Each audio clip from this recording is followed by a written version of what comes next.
Hello, I'm Robbie Stingle, and thank you for watching. So I've got an update to the Floyd Rose Bridge situation, if you will. I went through my Floyd Rose parts, and I have some. And I found two sets of legitimate saddles. Now, one is a full set, which I'll be using on the bridge that I just got.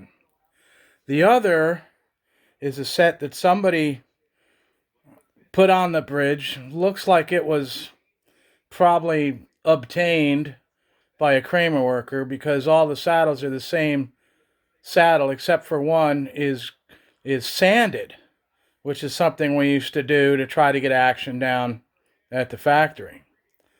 So here's a look at them. Hopefully you guys can get a decent look at them. As you can see, that top set of saddles, that's the way the marks are supposed to be. That's good. These saddles are all high E saddles, except for the one which has been ground down. So I've got quite a few Floyd parts here. We'll take a look at them. Here's a box of various Floyd parts. A couple of base plates from the 84. There's a non-fine tuner bridge in there. Here's one with the serial number on a block. And it's the, gloss black finish. And this was from probably 84, 85. Here's another one. Now this one has no serial numbers on that block. So I'm going to be taking that block off and putting it on this one, which is our Floyd I got yesterday that has the questionable saddles. And although it looks like somebody tried to polish the flat black to look shiny, I'm going to work on restoring it to the original flat black. And this one has serial numbers on the block. So although the guy had made the bridge or the guitar in 82, it's hard to say how long it took him to get the rest of the parts to put it together.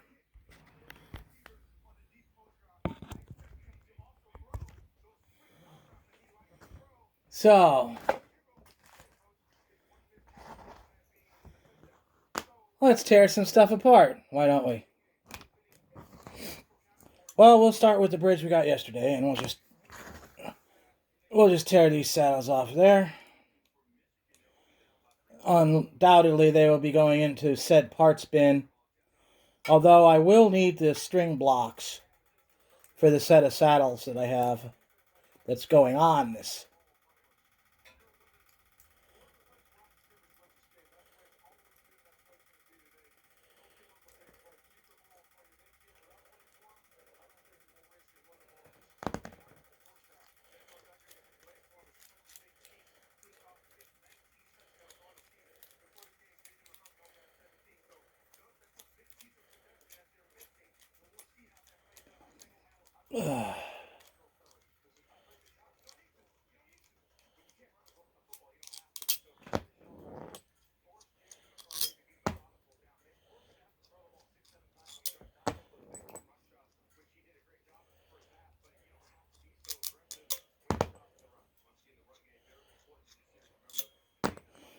This might be interesting to those of you who, want to take their Floyds apart and see what makes them tick and whatnot.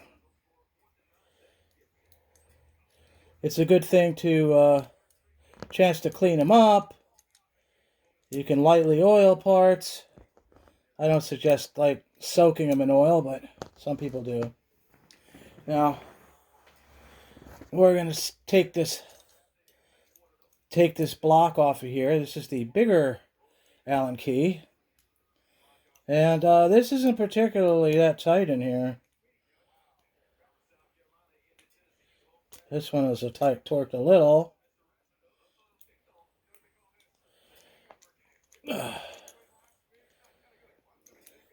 Another thing that's missing from this is on the 10-inch radius Kramer necks from the 80s.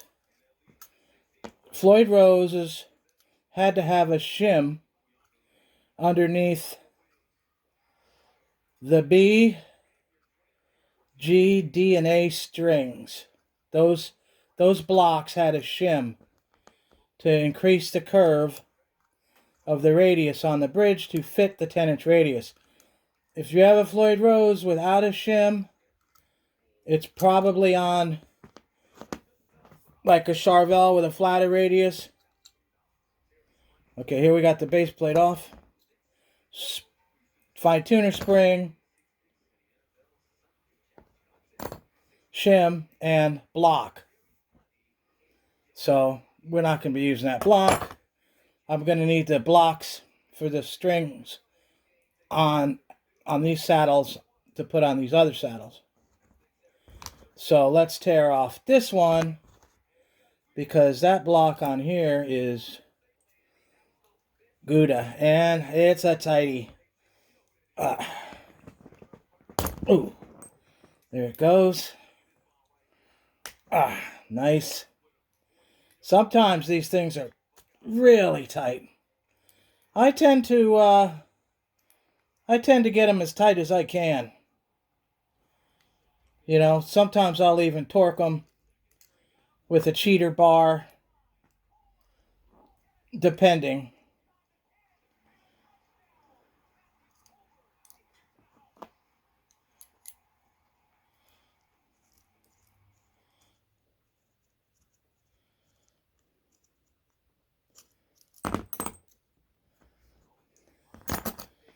There we got the good one. Pre-patent. This would have came with a sticker that said made in Germany on it. So, first goes the spacer block.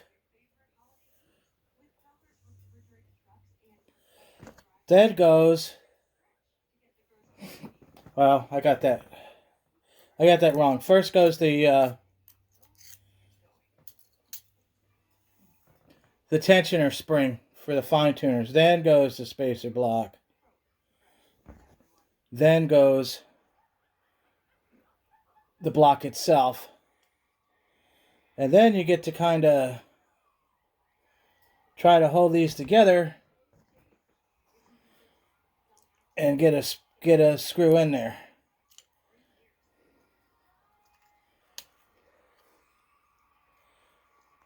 As you can see, it's a bit challenging, but just have some patience. If you're doing this on YouTube, try to not be nervous. A lot of times, you know, nerves get a little bit going there. So I'm putting a screw through the hole, getting it to go through the two holes. Now I'm going to put the block on.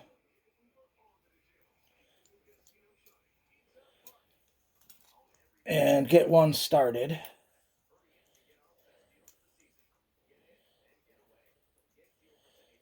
So that one's started, so the other ones are easier to put on now.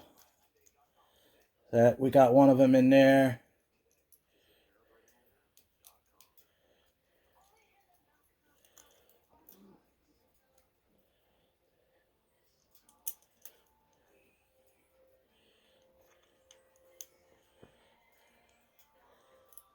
Okay, I see threads. Two of them in there.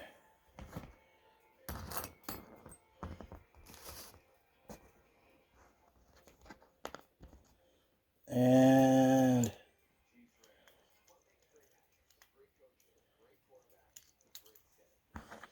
let me get this third one in there. And there it goes. So snug these up.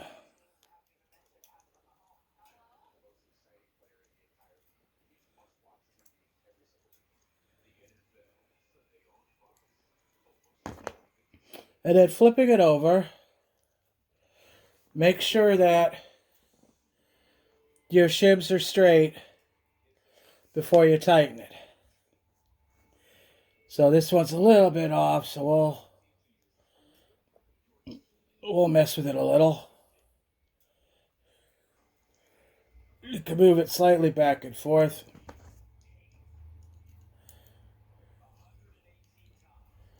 Might have to loosen it just a hair to get it to move.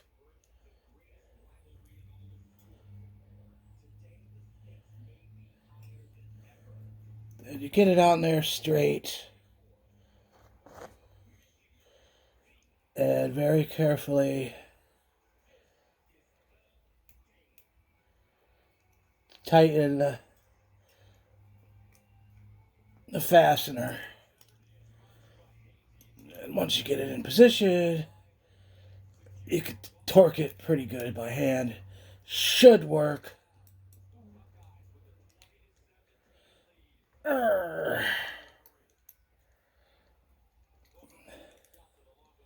Don't want this thing coming loose or anything.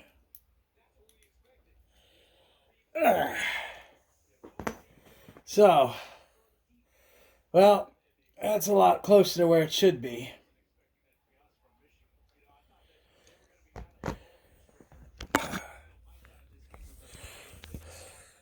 It's not uncommon when getting these older Floyds that you run into these problems, hence all these parts I have laying around.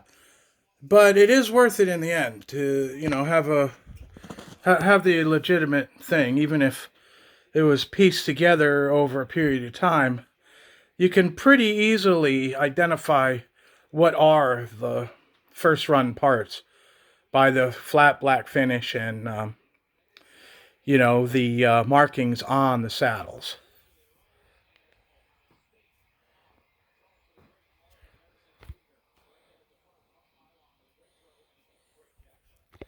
Then hopefully I'm giving you a good view of these.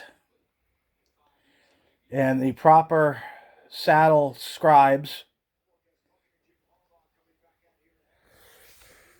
with no dots on them, But this will be a good Floyd. So I'm going to put the blocks in the other saddles, put them in the Floyd. And usually the first 4 blocks go in the center adjustment screw. And the E and the B go on the adjustment screw the furthest toward the edge.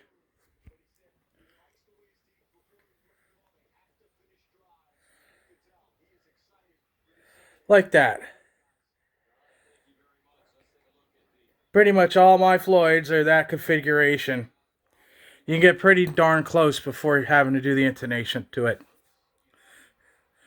So, thank you so much for watching. Want to let you guys know the situation on the bridge.